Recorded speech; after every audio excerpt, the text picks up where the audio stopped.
اعوذ باللہ من الشیطان الرجیم بسم اللہ الرحمن الرحیم۔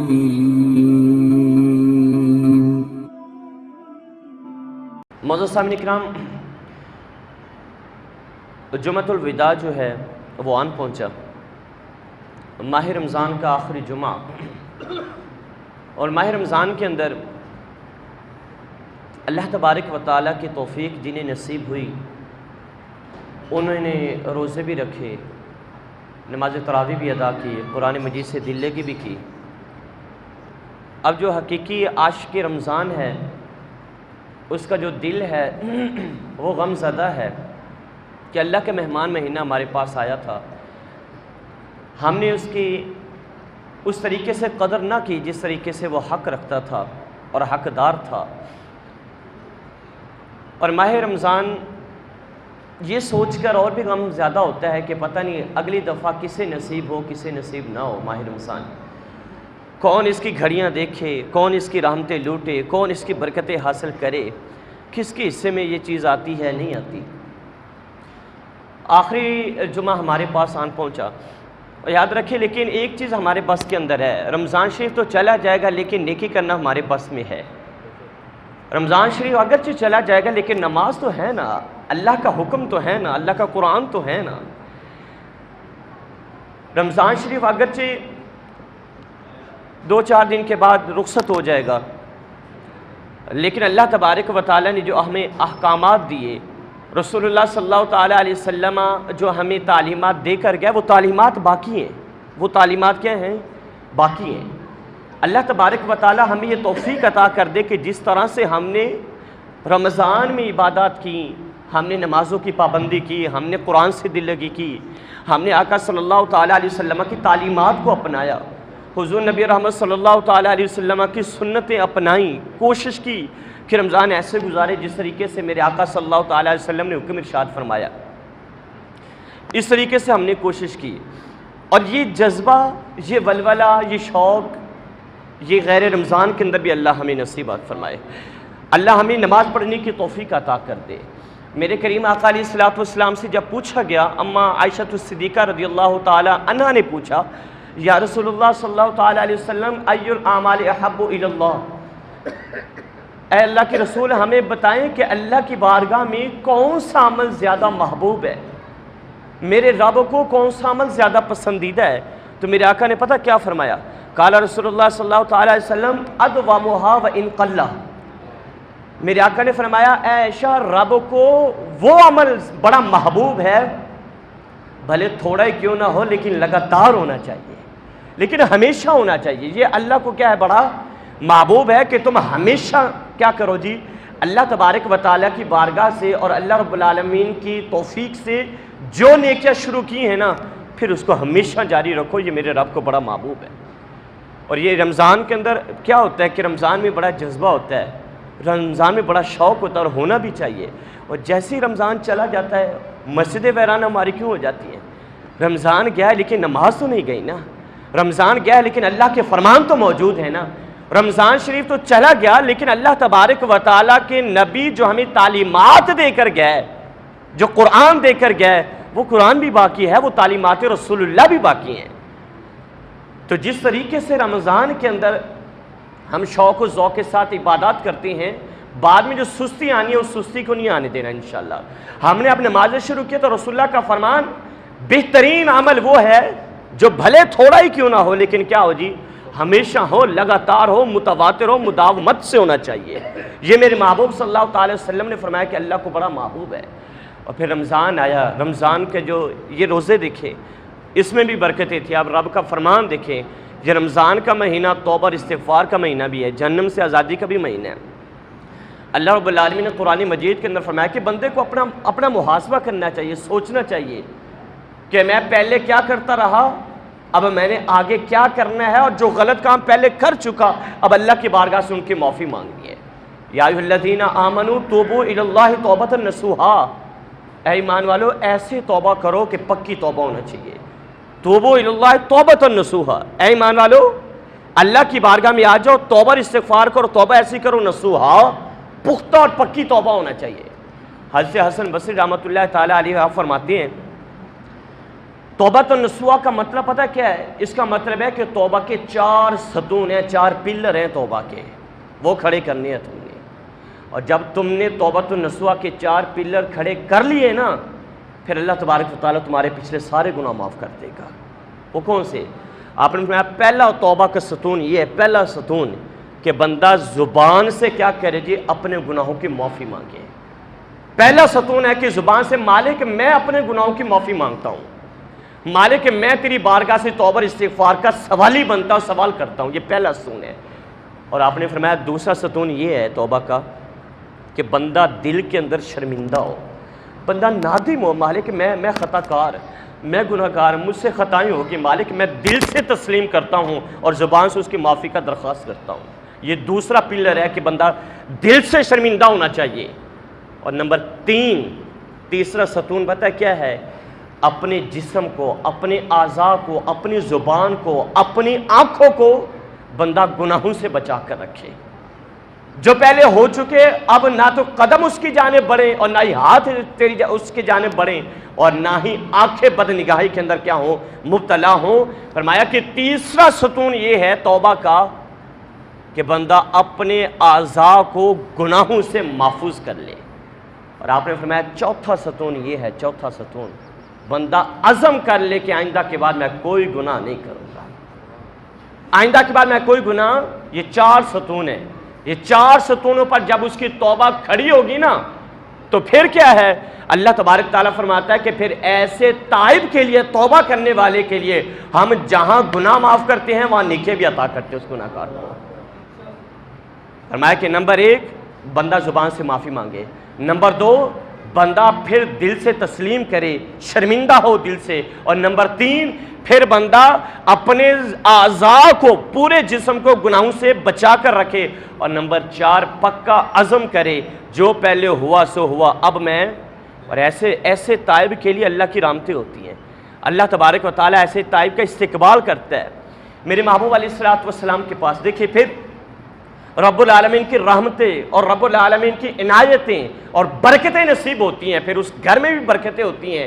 اور میرے آقا علیہ الصلوۃ والسلام نے فرمایا ایک شخص حضور کی بارگاہ میں آیا اور حاضر اس طریقے سے ہوا، کمبل اوڑھا ہوا تھا اس نے، اور کمبل کے اندر اس نے نا کوئی چیز چھپائی ہوئی تھی۔ میرے آقا نے پوچھا کیا ہے؟ عرض کی یا رسول اللہ صلی اللہ علیہ وسلم فلاں جھاڑی کے پاس سے گزر رہا تھا اور میں نے دیکھا کہ جھاڑی کے اندر سے بچوں کی آوازیں آ رہی ہیں، چڑیا کے بچوں کی آوازیں آ رہی ہیں۔ یا رسول اللہ میں اندر چلا گیا اور میں نے ان چڑیا کے بچوں کو اٹھا لیا اپنے کمبل کے اندر، جب میں نے اسے چھپایا نا ان بچوں کو، تھوڑی دیر گزری ان کی ماں بھی آ گئی اور ان کی ماں میرے اوپر چکر کاٹنے لگی۔ میں نے اس کے بچوں کو زمین کے اوپر رکھا تو ماں ان بچوں کے ساتھ چمٹ گئی، چڑیا اپنے بچوں سے چمٹ گئی۔ یا رسول اللہ میں نے چڑیا کو بھی پکڑ لیا، اس کے بچوں کو بھی پکڑ لیا اور اپنے کمبل کے اندر چھپا لیا اور آپ کے پاس لے کر آیا ہوں۔ میرے آقا صلی اللہ تعالیٰ علیہ وسلم نے فرمایا اے میرے صحابی ان کو نیچے زمین کے اوپر دوبارہ چھوڑنا۔ صحابی عرض کرتے ہیں کہ میں نے آقا کریم صلی اللہ تعالیٰ علیہ وسلم کے سامنے جب ان بچوں کو نیچے چھوڑا تو ماں ویسے ہی چمٹی ہوئی تھی جیسے پہلے چمٹی ہوئی تھی ان کے ساتھ، اسے اپنی جان کی کوئی پرواہ نہیں تھی کسی چیز کی بھی، مجھے قید کر دے گا، مجھے پکڑ لے گا، مجھے شکار بنا لے گا۔ صحابی کہتے ہیں میں اتنا حیران ہوا، اتنا حیران کہ یہ جانور بھی پرندے بھی اپنے بچوں سے اتنا پیار کرتے ہیں۔ میرے محبوب علیہ الصلوۃ والسلام نے فرمایا میرے صحابی تو حیران ہو رہا ہے، اس سے تعجب کی بات تجھے نہ بتاؤں؟ آقا بتائیں۔ آقا کریم صلی اللہ تعالیٰ علیہ وسلم نے فرمایا فوالذی بعثنی بالحق اللہ ارحم بعبادہ من ام الافراخ بفراخها۔ آقا کریم صلی اللہ تعالیٰ علیہ وسلم نے فرمایا صحابی اللہ کی قسم اور اس ذات کی قسم جس نے مجھے سچا نبی بنا کر بھیجا ہے، اللہ اپنے بندوں سے اس سے بھی زیادہ پیار کرتا ہے۔ من ام الافراخ بفراخها، اللہ کی قسم کہ جس نے مجھے اپنا سچا نبی بنا کر بھیجا ہے، رب تو اپنے بندوں سے اس سے بھی بڑھ کر پیار کرتا ہے، رب تو اپنے بندوں سے اس سے بھی زیادہ محبت کرتا ہے، اس سے بھی زیادہ ان کا استقبال کرتا ہے، اس سے بھی زیادہ جب بندہ اللہ کی بارگاہ میں توبہ کرتا ہے نا رب خوش ہوتا ہے، رب خوش ہوتا ہے، رب جانتا ہے کہ بندے کو پتہ ہے کہ میں اس کے کیا گناہ کیا کروں گا، معاف کر دوں گا۔ مولا علی سے پوچھا اے حضرت علی کرم اللہ وجہہ الکریم، آپ بتائیں کہ اللہ تبارک و تعالیٰ کی جب رحمتیں نازل ہوتی ہیں تو ساروں کے اوپر نازل ہوتی ہیں؟ اس کا خیال یہ تھا کہ شاید جو پرہیزگار ہیں ان پر تو نازل ہوتی ہیں اور جو گنہگار ہیں ان پر نازل نہیں ہوتی ہیں۔ آپ نے مثال دے کر سمجھایا۔ آپ نے نا 2 برتن منگوائے، ایک تو بڑا صاف ستھرا تھا، ایک بڑا ہی میلا کچیلا تھا، بڑا میلا کچیلا تھا۔ آپ اس سے فرمانے لگے دونوں برتن رکھ کر مجھے بتلا، اگر بارش برسے اور ان دونوں برتنوں کو کھلے آسمان کے نیچے رکھ دیا جائے تو مجھے بتلا دونوں برتنوں پر بارش ہوگی یا نہیں ہوگی؟ اس نے کہا جی ہاں بالکل ہوگی۔ فرمایا بس سمجھ جا، جب رب کی رحمتیں نازل ہوتی ہیں تو اللہ ساروں کے اوپر رحمت کرتا ہے۔ پھر آگے بندے کی مرضی ہے کہ اس رحمت کو سنبھال سکتا ہے نہیں سنبھال سکتا، اس رحمت سے فائدہ اٹھاتا ہے۔ اللہ تو رحمتیں دے رہا ہے۔ میرے آقا کی کتنی سونی حدیث پاک ہے، میرے محبوب نے فرمایا ہے اللہ تبارک و تعالیٰ کا جو دست کرم ہے نا، دست کرم وہ رات والے گناہ گار کے لیے صبح تک دراز رہتا ہے۔ رات والا جو گناہ گار ہے صبح تک دراز رہتا ہے، اور صبح کا جو گناہ گار ہے نا اس کے لیے اللہ تبارک و تعالیٰ اللہ کا دست کرم فرمایا وہ شام تک دراز رہتا ہے۔ اب جو بھی اللہ کی بارگاہ میں سچی توبہ کر لیتا ہے، میرے آقا نے فرمایا التائب من الذنب کمن لا ذنب لہ، بس فرمایا کہ پھر گناہ گار ایسے ہوتا ہے جو اللہ کی بارگاہ میں سچی توبہ کر لیتا ہے، سچی توبہ۔ فرمایا کہ پھر گناہ گار وہ گناہ گار نہیں ہوتا، ایسے ہوتا ہے جیسے ماں کے پیٹ سے جنم لیا اس نے۔ تو یہ موقع ہے، یہ رمضان شریف اللہ نے ہمیں کیوں عطا کیا؟ تاکہ اللہ کی بارگاہ میں آئیں، رب العالمین کے بارگاہ میں آ کر جھک جائیں، اللہ سے معافی مانگے، اللہ سے خلوص کے ساتھ للہیت کے ساتھ جب معافی مانگتے ہیں نا، یقین جانے پھر جاتا گنہگار ہے آتا اللہ کا ولی بن کر ہے۔ پھر شرط یہ ہے کہ اس کو کیا ہو جائے، احساس ہو جائے۔ حضرت حبیب اجمی رحمۃ اللہ تعالیٰ علیہ کا واقعہ، حبیب اجمی رحمۃ اللہ تعالیٰ علیہ گناہ کرتے تھے، گنہگار بندے تھے، اللہ تبارک، سود کا کاروبار تھا، سود کا کاروبار۔ بیوی سمجھاتی رہی اس کو کہ سود کا کاروبار نہ کیا کریں، سود کا کاروبار اللہ اور اس کے محبوب سے جنگ۔ فرمایا جو سود کا کاروبار کرتا ہے وہ اللہ اور اس کے رسول سے جنگ کرتا ہے۔ اللہ اور اس کے رسول سے جنگ کرنے والا کبھی بھی چین سے بیٹھ سکتا ہے؟ کبھی نہیں چین سے بیٹھ سکتا۔ اس کے پاس مال و دولت تو آئے گا، اس کے پاس فراوانی تو آئے گی، اس کے پاس رزق آئے گا، لیکن یقین جانے پھر اس کو کبھی بھی چین اور سکھ نصیب۔ پھر وہ کہتے ہیں نا گھروں میں چیخنے اور چلانے کی آوازیں آتی ہیں، چیخنے چلانے کی آوازیں آتی ہیں، بڑے پیر بلا لیے، بڑے عامل بنا لیے، بڑے دعائیں کروا لی، لیکن آوازیں بند نہیں ہوتی۔ علماء پھر یہی کہتے ہیں پھر سوچ لو جس کونے سے آوازیں آتی ہیں اس کونے میں کسی غریب کا پیسہ تو نہیں لگ گیا، کسی یتیم کا پیسہ تو نہیں لگ گیا۔ جب یتیموں غریبوں اور سود کے پیسوں سے گھر بنتے ہیں پھر چیخنے چلانے کی جو آوازیں آتی ہیں نا، یاد رکھنا پھر وہ مولویوں سے پیروں سے دور نہیں ہوتی، پھر خود توبہ کرنی پڑتی ہے اور تلافی کرنی پڑتی ہے، پھر وہ چیزیں آتی ہیں۔ بیوی سمجھاتی رہے بیوی اجمی رحمۃ اللہ تعالیٰ علیہ کو، بھئی توبہ کریں، استغفار کریں، یہ سود کا کاروبار نہ کریں، معاف کر دیں لوگوں کو بھی اور خود بھی اللہ کی بارگاہ سے معافی مانگے، واپس کریں جن سے لیا ہے۔ نہیں سمجھ آتی، پیسہ آ رہا ہو نا پھر بندے کی آنکھوں پر پردہ پڑ جاتا ہے، پھر آنے دو۔ لیکن میرے شیخ، میرے پیر شیخ عبد القادر جیلانی رحمۃ اللہ تعالیٰ علیہ فرماتے ہیں سوچ سمجھ کر کمائی کرنا، سوچ سمجھ کر کمانا، یاد رکھنا تیرا پیسہ تیرا مال استعمال اور کریں گے، حساب تجھے دینا پڑے گا اللہ کی بارگاہ میں جا کر۔ بھئی تو نے کہاں سے کمایا؟ بیوی سمجھاتی رہی، آخر کار نہ سمجھے، ایک دن سود کے پیسوں سے گوشت لیا، سود کے پیسوں سے گوشت لے کر نا اپنے گھر میں بیوی کو دیا اور کہنے لگے کہ اس کو پکاؤ، اس کو پکاؤ اور مجھے بھی کھلاؤ، میرے بچوں کو بھی کھلاؤ۔ بیوی نے کیا کیا؟ گوشت ہنڈیا کے اندر ڈالا، تھوڑی دیر اس کے نیچے آگ جلائی، چمچ چلایا، اس کے اندر وہ سارا گوشت خون بن گیا۔ خون جب بن گیا تو بیوی اٹھا کر لے کے آ گئی، کہنے لگی کہ میں تجھے سمجھاتی رہی سود کا کاروبار نہ کر، سود سے پیسے نہ لے کر آ، سود کا پیسہ ہمیں نہ کھلا، سود کا گوشت ہمیں نہ کھلا، اب یہ دیکھ تیرے سود کے پیسوں سے لیا ہوا گوشت خون بن گیا ہے، اب مجھے بتا تیرے بچوں کو کتنا پلاؤں، تجھے کتنا پلاؤں۔ بس چوٹ لگی دل کے اوپر، چوٹ لگی، دیکھ لیا نا، کہنے لگا مالک تو مجھے دنیا میں نظارے دکھا رہا ہے، وہ تو سمجھ گئے نا، دنیا میں نظارہ دیکھ لیا، کہنے لگا مالک دنیا میں تو مجھے نظارے دکھا رہا ہے، چوٹ لگی، چل پڑے توبہ کرنے کے لیے. اب جا رہے ہیں، بچے کھڑے ہوئے راستے کے اندر، بچوں نے دیکھا آ رہا ہے، بچے کہنے لگے پیچھے ہٹ جاؤ، پیچھے ہٹ جاؤ، بڑا سودی آ رہا ہے، بڑا سود خور آ رہا ہے، بڑا گنہگار آ رہا ہے، کہیں اس کے پاؤں کی مٹی اڑ کر ہمارے بدنوں کے اوپر نہ پڑ جائے اور نحوست کا ہم بھی شکار نہ ہو جائے. چوٹ پھر لگی، پھر چوٹ لگی، اور دل میں خیال کرنے لگے مالک کہ تیری چھوٹی چھوٹی مخلوق مجھ سے نفرت کرتی ہے، تیری چھوٹی چھوٹی مخلوق مجھے اس طریقے کے تانے دیتی ہے. سیدھے چلے گئے حسن بصری کے ساتھ پاس، کہنے لگے حضور مجھے توبہ کرائے، میں نے آج کے بعد سود کا کاروبار نہیں کرنا، میں نے آج کے بعد گناہ نہیں کرنا، میں نے اللہ اور اس کے رسول سے جنگ نہیں کرنی، مجھے سچی توبہ کرائیں. حضرت حسن بصری نے توبہ کرائی. اب وہ کہتے ہیں کہ میں توبہ کر کے واپس آ رہا تھا، وہی بچے کھیل رہے تھے وہاں پہ، انہی بچوں میں سے وہی بچہ جو پہلے بولا تھا نا، اب وہ بولا اور کہنے لگا پیچھے ہٹ جاؤ، پیچھے ہٹ جاؤ. گیا تھا تو سودی تھا، آ رہا ہے تو اللہ کا ولی بن کے آ رہا ہے. وہ یہ توبہ ہے، یہ اللہ کا ولی بن کر آ رہا ہے. اور پیچھے ہٹ جاؤ، پیچھے ہٹ جاؤ، کہیں ہمارے پاؤں کی مٹی اڑے اس کے بدن پر نہ چلی جائے اور کہیں ہم سے بے ادبی نہ ہو جائے، بے ادبی نہ ہو جائے. یہ توبہ کی برکت. اور آپ کو پتہ ہے توبۃ النصوح جب بندہ کرتا ہے تو پھر جب دل سے توبہ ہوتی ہے تو اللہ تبارک و تعالی شراب کو بھی دودھ میں بدل دیتا ہے، شراب کو بھی دودھ ہے. حضرت عمر فاروق رضی اللہ تعالیٰ عنہ کا زمانہ ہے. شرط یہ کہ توبہ پکی ہونی چاہیے، پھر تبدیلی آ جانی چاہیے. یہ بھی رات کو پیغام تھا اور آج کا بھی یہی پیغام ہے. بس جو کام شروع کیا ہے، نمازیں شروع کیا ہے، رمضان ختم ہو جائے نمازیں نہیں جانی چاہیے.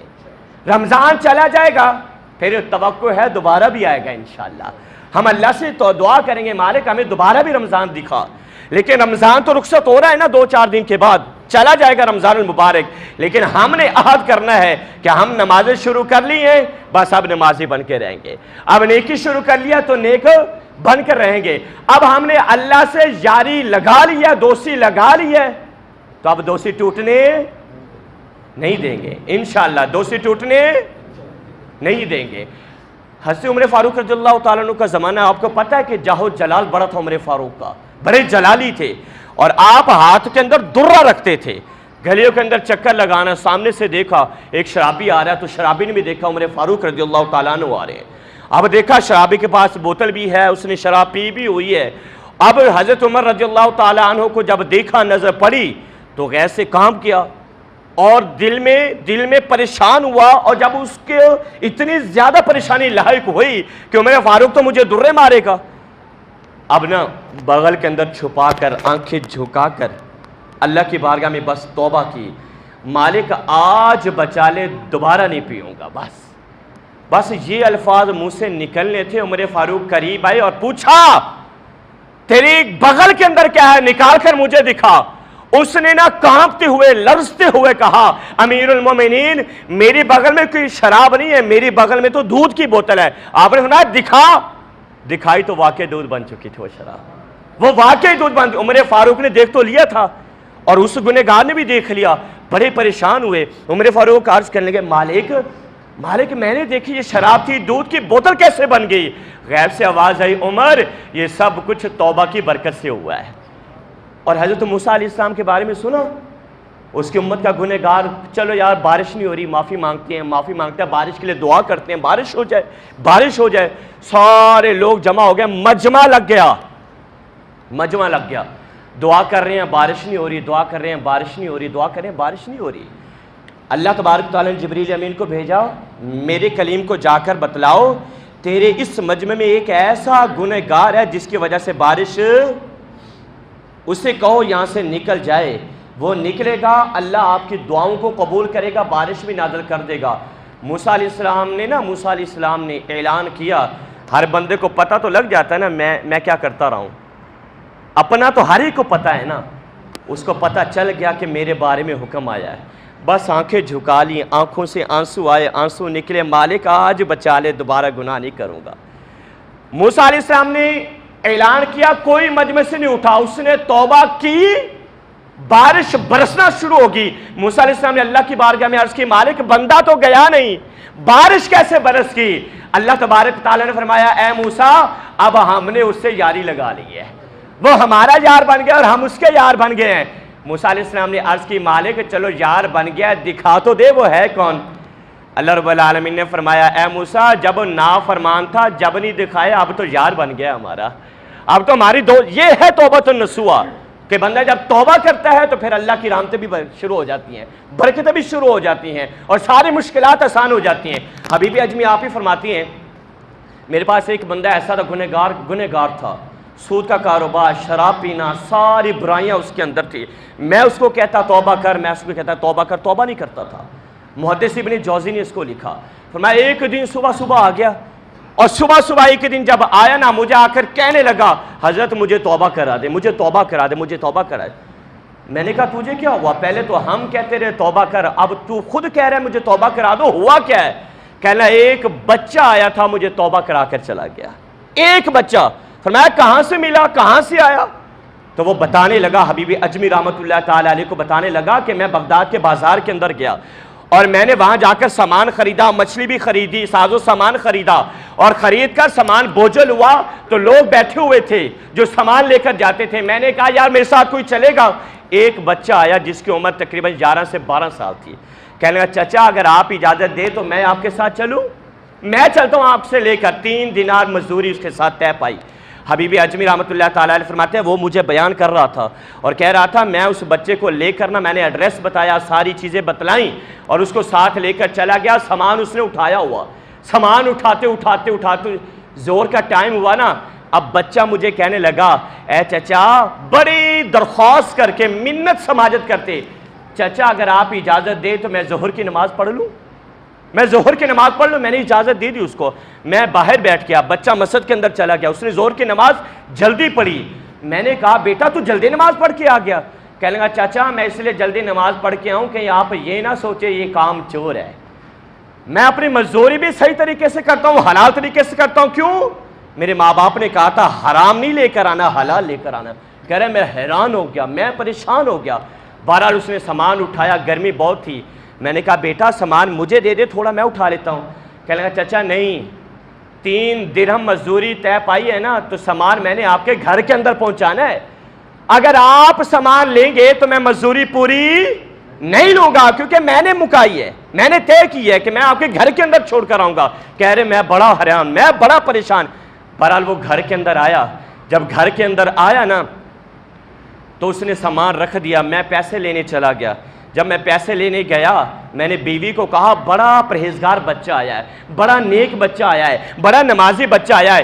بیوی کہنے لگی کھانا پکا ہوا ہے، جہاں اس کو مزدوری دینا اسے دوپہر کا کھانا بھی کھلا دینا۔ اب وہ بچہ ہے، وہ کہہ رہے ہیں وہ بچہ تھا، بالکل بچہ۔ کہہ رہے ہیں میں نے بچے کو مزدوری دی 3 دینار، اور میں نے کہا بیٹا اگر تمہیں پسند ہو تو کھانا ہمارے ساتھ کھا لو دوپہر کا۔ اس نے سر جھکا دیا، بڑے پیار سے بولا چچا میں آپ کے ساتھ کھانا نہیں کھا سکتا۔ کیوں؟ میں نے نفلی روزہ رکھا ہوا ہے، میں نے نفلی روزہ رکھا ہوا ہے، میں آپ کے ساتھ کھانا۔ کہہ رہے میں اور زیادہ حیران ہوا، اور زیادہ حیران۔ میں نے کہا بیٹا اب تو کہاں جائے گا؟ کہنے لگا میرا کام ہو گیا ختم، میں نے روزانہ 3 دینار کمانے ہوتے ہیں، وہ میں نے کما لیا، وہ میں نے گھر کے اندر دینی ہے، اب میں نے کیا کرنا ہے؟ وہ پوچھا بیٹا بتا کیا کرنا ہے؟ فرمایا بس اور میں نے اب مزدوری نہیں کرنی، جتنا ٹائم بچ گیا ہے یا قرآن پڑھنا ہے یا محمد عربی پر درود و سلام پڑھنا ہے، میں نے بس یا میں نے قرآن پڑھنا ہے یا محمد عربی پر درود و سلام پڑھنا ہے۔ کہہ رہے ہیں میں بڑا حیران۔ میں نے کہا ہاں بیٹا افطاری یہاں کر لینا۔ کہنے لگا آپ مجھے مسجد کا پتہ بتا دیں، مسجد کا پتہ بتا دیں، جب افطاری کا ٹائم ہوگا تو مجھے لینے آ جانا، میں افطاری آپ کے ساتھ کر لوں گا۔ یہ بچہ تھا 12 سال کا، کہہ رہا میں محو حیرت تھا، حیران تھا۔ بچہ مسجد چلا گیا، ہم شام کا انتظار کرتے رہے، ہم نے افطاری کا اہتمام کیا، اس کے لیے کھانا تیار کیا۔ میں تھوڑا لیٹ گیا مسجد کے اندر، کہنے لگا چچا اب تو میں آپ کے ساتھ نہیں آؤں گا، میں نے پانی سے روزہ افطار کر لیا ہے، اب میں عشاء کی نماز بھی پڑھوں گا، عشاء کی نماز پڑھ کر آپ کے ساتھ کھانا کھاؤں گا۔ عشاء کی نماز پڑھی، رات کو عشاء کی نماز پڑھنے کے بعد گھر آئے، کھانا کھایا۔ جب اسے کھانا کھلا لیا، کہنے لگا میں نے کہا بیٹا یہاں پر رک جاؤ، یہاں پہ ٹھہر جاؤ۔ کہنے لگا چچا کوئی بات نہیں، میرے گھر والوں کو پتہ ہے کبھی کبھی میں گھر نہیں بھی پہنچ پاتا، انہیں پتہ ہے کہ کہیں ٹھہر گیا ہوگا، میں آپ کے پاس رہ جاؤں گا۔ انہوں نے کہا ہم نے کھانا کھلایا اور اس کو سلام کر کے واپس آ گئے۔ میں اپنی بیٹی کے پاس چلا گیا، ایک بیٹی تھی اس کی جو معذور تھی، چل نہیں سکتی تھی، کہہ رہا مدتیں بیت گئی، دل چاہتا تھا ہماری بیٹی بھی کیا ہو جائے، پاؤں کے اوپر کھڑی ہو جائے، صحیح سلامت ہو جائے۔ میں اپنی بیٹی کے پاس چلا گیا، میری اہلیہ بھی، ہم نے اپنی بیٹی کو جا کر کہا بیٹی ہمارے گھر میں بڑا نیک نوجوان آیا ہے، بڑا متقی نوجوان آیا ہے، بڑا نمازی آیا ہے، بڑا روزے رکھنے والا آیا ہے، بڑا پرہیزگار آیا ہے، بڑا اللہ اللہ کرنے والا آیا ہے، بڑا حضور پر درود پاک پڑھنے والا آیا ہے، بڑا قرآن کی تلاوت کرنے والا آیا ہے۔ بچی سن رہے تھے اپنے والد کی گفتگو کو، جب والد نے ساری باتیں بتائیں، بچی تو معذور تھی، ماں باپ بھی ترس گئے تھے کہ بچی کو دیکھ کے کھڑا ہوا، انہیں کھانا کھلایا، بچی کو بھی کھلایا، دروازہ بند کر کے وہ اپنے کمرے کے اندر، بچی اپنے کمرے میں، وہ لڑکا اپنے کمرے کے اندر۔